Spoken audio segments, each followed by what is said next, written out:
Hello বন্ধুরা, সবাই কেমন আছো? আশা করছি ভালো আছো। তো এই যে চলে আসলাম অনেক দিন পর একটা রান্নার ভিডিও, ফুল ভিডিও নিয়ে। এই যে দেখতেই পাচ্ছ বেগুন ভাজা বসিয়ে দিয়েছি। আর এই গরমে রান্নাবান্না করবো কি, খুব কষ্ট হচ্ছে রান্নাঘরে আসতে। এই যে বেগুন ভাজা বসিয়ে দিয়েছি। এই যে মাছও ভেজে রেডি করে নিয়েছি, তারপর থেকে ভিডিওটা শুরু করেছি। তেলাপিয়া মাছ নিয়ে এসেছিলো, যে ভেজে রেডি করেছি। আলু, বেগুন আলু দিয়ে করব। তো তোমাদের কি রান্না বান্না হচ্ছে কমেন্ট করে জানিও। আর তার সঙ্গে করবো একটু পুঁই শাক কুমড়ো মাছের মাথা দিয়ে। তো এই যে পুঁই শাক কুমড়ো, একটু বেগুন দিয়েছি, অল্প করে কেটে নিয়েছি, তরকারিটা বসাবো। তো দেখতে থাকো রান্নার ভিডিও, কেমন করে আমি করি রান্নাগুলো।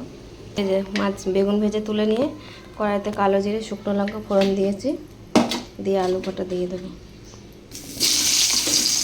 তেলাপিয়া মাছ এমনি কষতে কষতে ঝাল করলে না খুব সুন্দর লাগে। তা আজকে একটু আলু বেগুন দিয়ে ঝোল করবো পাতলা করে।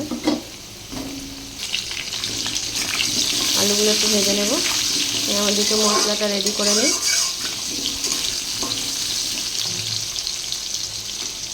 পাশের কড়াইটা বসিয়ে দিয়েছি, মাছের মাথা ভেজে পুঁই শাক কুমড়োর তরকারিটা বসিয়ে দেবো। আর এদিকে দেখো আলুটা একটু ভাজা হয়েছে, একটু নুন দেবো করে।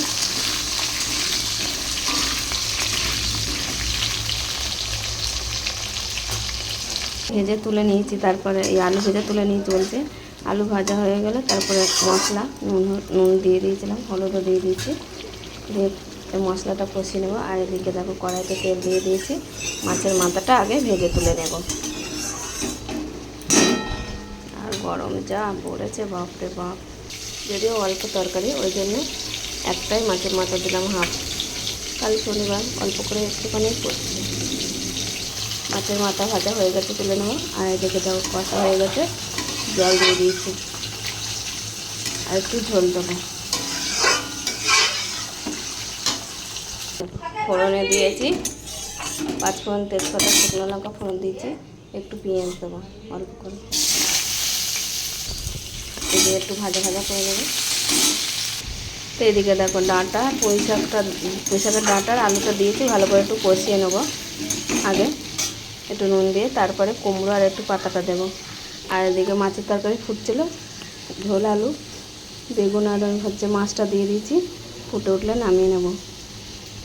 দুটো কাঁচা লঙ্কা কেটে দিয়ে দিলাম, মাছের মাথাটাও দেবো, দিয়ে একসাথে একটু কষিয়ে নেবো। ডাঁটা আলু সব কিছু কষানোর পরে কুমড়ো আর পাতাটা দেবো, মাছের মাথাটাও দিয়ে দিলাম একসাথে কষার জন্য।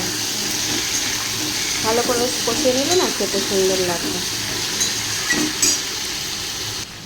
এই দেখো এটা কষা হয়ে গেছে, কুমড়ো আর বেগুনটাকে দিয়ে দিলাম, একটু কষিয়ে নেবো ভালো করে। মাছের মাথাটাও ভেঙে দিয়েছি, বেশ একটা গন্ধটা বেশ সুন্দর বেরিয়েছে পেঁয়াজটা ফোড়নে দেওয়ার পরে। কুমড়ো পুঁই শাক অনেক রকমভাবে রান্না করা যায়, কে কেমন রান্না করো কমেন্ট করে জানিও। আর আমার রান্নাটা কেমন হচ্ছে সেটাও জানাবে। তো দেখো মাছের তরকারি আমার কমপ্লিট হয়ে গেছে। আর এদিকে পুঁই শাক কুমড়োর তরকারি, অল্প একটু জল দেবো, কষা পেঁয়াজ হয়ে গেছে, দিয়ে জলটা মরে গেলে নামিয়ে নেবো। একটু স্বাদ মতন অল্প করে একটু চিনি দিলে দেবো, কি ভাজা জিরে গুঁড়ো দিলে দেওয়া যাবে। তো আজকে পুরো রান্নার ভিডিওটা কেমন লাগলো বন্ধুরা, যদি ভালো লাগে লাইক কমেন্ট শেয়ার করে দিও। সবাইকে শুভ দুপুরে অনেক অনেক শুভেচ্ছা ও ভালোবাসা। আমার রান্নার ভিডিওটা যদি ভালো লাগে তো লাইক কমেন্ট শেয়ার করে দেবে। তোমরা সবাই ভালো থাকবে, সুস্থ থাকবে। টাটা বন্ধুরা।